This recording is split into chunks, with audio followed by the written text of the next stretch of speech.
Toza makelele mingi na misi bango bandeko. Bokitsana nu mingongo. Likambo nyonso il faut toyoka koyokana. Bakongo balobi zita zitazana. Ba expliquer un problème de courant na lobby wana je peux facilement atteindre le DG de la SNEL Azandeko Aza camarade na sala ranae chaque jour donc olongwa nazo longwa wa nako belela pona problème wana ya courant tina ya maponami c'est ça.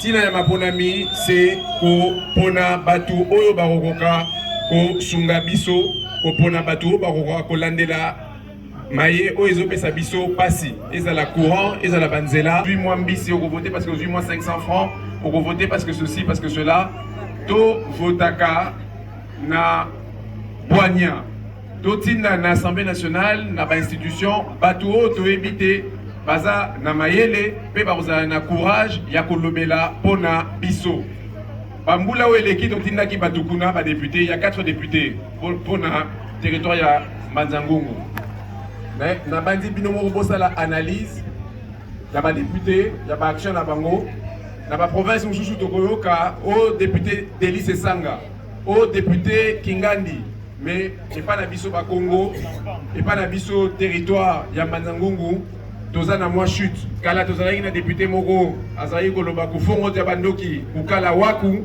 ayebanaki makasi na Assemblée nationale azalaki pe respecté bato bazalaki pe koyoka ye pe ko consulter na makambo mwa mingi moi naza mwana ya Congo naza mwana ya Congo central nazwi chance ya kozala bien formé ya kozala préparé soki lelo nakoki kovanda liboso Nabino Boye, bien préparé. Nalingi P, fondation Oeza, Oya Bisso, fondation Kali Kiakomadiakizik, 3 ou 4 domaines principaux. Toujours ça, la Makametali, ba école, éducation. Pour aller à côté, les Boye, les Bosso Nabino, Kosolo Nabino Boye, Nandinga, Lingala, Nandinga français, Soito, le anglais, le espagnol, le espagnol, Kikongo, moi Mouké, c'est parce que Natanga. Donc souci nabiso c'est que bana batanga pe na territoire ya Manzangungu aussi totongi 4 écoles tozo bana école mususu une 5e école je pense que na Mikolo Ezoya na Kilemba Kiti c'est pour dire que l'éducation est essentielle bana oyo bazawana il faut lobby bakoka koza na perspective pona koza na perspective il faut bana batanga il faut baleki na ngai wana batanga bakotika rokoma batu bakonzi ba responsable na mboka na bisoté soki ba tangité donc les études deuxième secteur tozotala mingi ezali secteur ya santé soki nzoto eza kolongonote c'est difficile ya kosala kokende na champ c'est difficile ya kokende na ville c'est il faut nzoto ezala makasi troisième secteur tozotala mingi pe c'est le secteur toloba culturel un artiste ya Manzangungu talentueux topesa ki maboko pona topesa visibilité pona roda ko rakobima abetaki na Manzangungu sima nango na bengisaki na Kinshasa akoka koleka na ba chaîne ya télévision pona baye tozo zala quand c'est possible ko sunga ba catcheur tozo sunga ba hôpitaux tozo mema ba matela et ainsi de suite na différents hôpitaux ya territoire ya nabiso ya Manzangungu. Comme l'a dit le coordonnateur principal, Lelo, il n'y a que peut-être dans 2 secteurs, et c'est là de Tongina Nouté. Tozo Linga Kotonga. Et je le dis, Moussala député, c'est pas Kotonga. Il ne faut pas qu'on pense que Moussala, il y a député, c'est Kosala. Non. Député, Moussala Nae, c'est Ko Landa, Kozala Sima, Yaba Konzi, Yamboka. D'ailleurs, c'est l'occasion pour moi, Yako saluer Peba Konzi Bazaliawa, en leur titre, rang et qualité.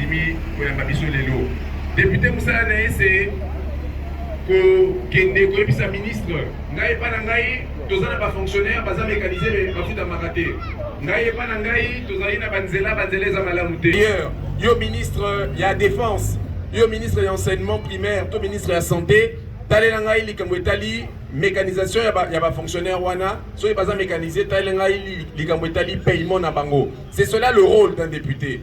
Donc, et Sengeli, Totin Naka, l'Assemblée nationale, bateau, baebi, biloko wana nyoso, bateau, pe bazama kasi, pour défendre Bisso.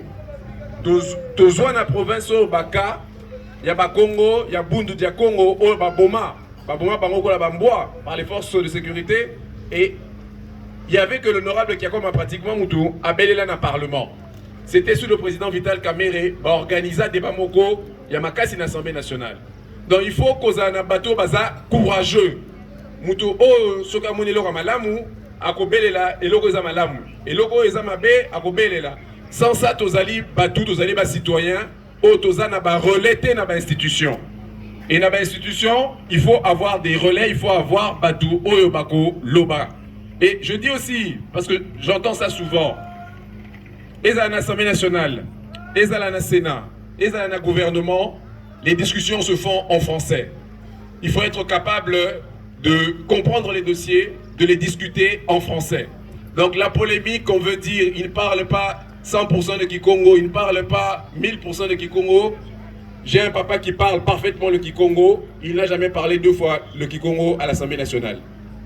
Quand on discute des questions de mines, quand on discute du pétrole, quand on discute de l'agriculture, tout ça se passe en français. J'ai la capacité, parce que je maîtrise le français, j'ai la capacité parce que je suis un technicien, j'ai la capacité parce que je suis bien préparé dans ma génération, je suis dans la classe, yes la makasi na maths, yes la makasi na science, yes la makasi na physique. Bato baza la génération nangai, o tokolina bango na Kinshasa, bango pe toyebani mitu, bango pe baebi mutu oyangai. Moi je dis je suis capable d'être votre député dans quelques mois, soki bino boponi, ngana koma honorable na bino, je dis je suis capable yako défendre ma préoccupation au ezali à territoire na biso en Banzangungu. C'est à vous, chacun d'entre vous, de faire un choix dans quelques mois. Bossa la choix, ata ezali ngaite, bossa la choix bato mayele. Bossa la choix ya batu oyo barozala na courage ya kolobaka kuna na kati. Pas kaka bato barokendara parce que azana besoin somba jeep. Pas kaka mutu azana besoin somba ndaku. Pas kaka mutu azana besoin soka salaire wana. Non. Bopo na batu oyo baza déjà peut-être na moins confort moko que baza na courage ya kolobaka kuna. C'est des questions essentielles. Et ces questions ya kosakanate, c'est des questions qui rejaillir sur baleki onazo monawa.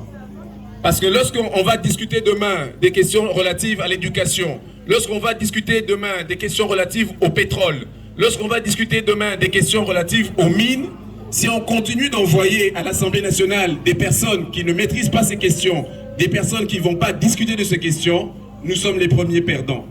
Nous sommes les premiers perdants. Ici, j'entends, il n'y a pas d'électricité. Courant. Mais on a 4 députés. 4 députés Mobimba pendant 5 ans. Il faut qu'on arrête ça. Il faut qu'on arrête. Donc je demande, on ne va pas y passer la journée parce que c'est l'objectif, la fondation, expliquer ce qu'on fait. Moi j'ai décidé à titre personnel, Yarosala candidat. Mais je répète, ma ponami, c'est des choses sérieuses. Envoyons à l'Assemblée nationale des gens sérieux, des gens au Bako, Landakaba dossier. Il faut ministre à Bangayo, même ministre à Défense, ministre à Intérieur, ministre à la Sécurité. Amoni, député Boasengi, rendez-vous. Mais dis, mes conseillers, dans le territoire, quelle est la problématique? Excellence. Kuna va fonctionner, va policier, va zali mécanisé, va payer. Ou peut-être à quoi qu'on mette le solo wana. Donc bonga manango. Kuna ministre ya infrastructure, kuna nzela, tout ça là qui nzela songolo paka, mais nzela wana mususu tout ça là qui té. Donc même ministre emoro akolinga kututé au comme na bureau nae, déjà ko benga ko la bato ko lobadi. Bo kende bo ningana bo bana ko sala. Moi je me rappelle quand papa était député. Je vous dis, ce qui a bengi ministre Kingandi, ministre Azocha Litoyi. Parce que, bazaï kopé saé kilo, bazaï kopé saé lusitu. Donc, tout tinda batou, na ba institution, oyo, bakozala, na considération pe lusitu, yabaninga na bango, ce sera le meilleur moyen d'être entendu. Moi, je suis disponible, je demande dans quelques mois, Bino, Awa, Bosalanga, confiance. En attendant, je vais m'engager, comme je l'ai dit, je vais m'engager dès demain pour voir le DG de la SNEL, pour lui expliquer qu'ici, on a manifestement déjà la cabine, on a déjà les câbles, il manque quelques poteaux. Semble-t-il qu'il fallait avoir au moins 100 abonnés. Je vais Narota Lisae que dossier Wana, du point de vue technique, est un dossier valable. Alors, on a Tata DG, Tchapua, Batoubazoua courant. Ils sont prêts à payer courant en go. Mais, Botina pas technicien. Donc voilà, c'est ça le rôle d'un député.